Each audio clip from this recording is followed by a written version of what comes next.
Nous avons donc tenu aujourd'hui le premier conseil des ministres du nouveau gouvernement sous la présidence de son Excellence le capitaine Ibrahim Traoré, président du Faso et chef de l'État.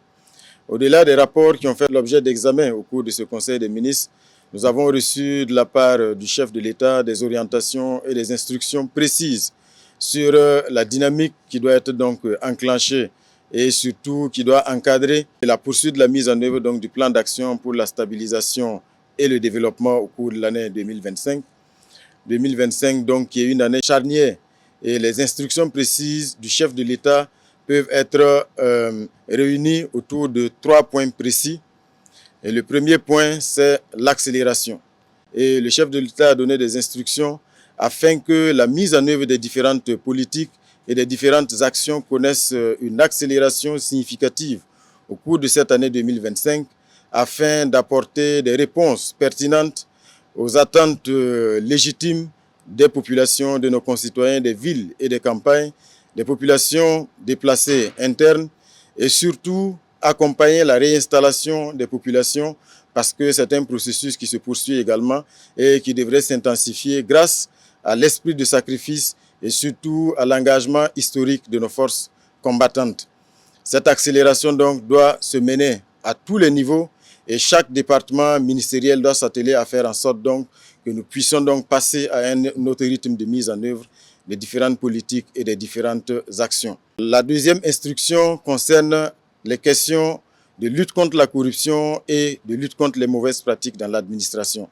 Et je pense qu'à ce niveau, les orientations sont précises. La dernière actualité, notamment ce procès qui tient le public burkinabé en haleine, est assez révélateur des insuffisances de notre administration et surtout de la nécessité de resserrer les mailles dans la lutte contre la corruption et les mauvaises pratiques dans l'administration afin de s'assurer véritablement d'assainir cette administration afin qu'elle soit en phase avec la dynamique actuelle, la vision actuelle et surtout le souci que l'administration puisse être au service des Burkinabés, non donc au service d'individus qui en profitent, qui profitent des failles pour pouvoir donc détourner des ressources. La troisième instruction du chef de l'État que l'on peut également notifier est la question de la rationalisation. Parce que pour 2025, il faut que pour notre gouvernement et surtout pour la nouvelle équipe gouvernementale, qu'on mette fin à un certain nombre d'activités qui ont un caractère routinier et qui ont un faible impact, ou plutôt qui n'ont pratiquement pas d'impact sur la vie de nos concitoyens, mais surtout orienter les ressources vers la mise en œuvre d'actions à fort impact, des actions de rupture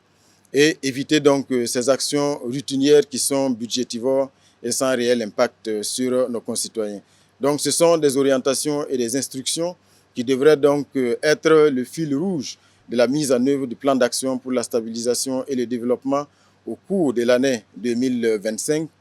et surtout qui sera donc accompagné de l'intensification des différentes initiatives qui ont été lancées, que ce soit dans le domaine de la santé, dans le domaine de l'éducation, dans le domaine des infrastructures et tous les autres secteurs vitaux qui ont fait l'objet donc d'initiatives présidentielles et 2025 devrait connaître une concrétisation plus soutenue de ces différentes initiatives-là. Donc ce sont des orientations que nous avons reçues et qui vont être donc le cheval de bataille, l'esprit dans lequel ce gouvernement-là va travailler dans la poursuite donc, des différentes missions.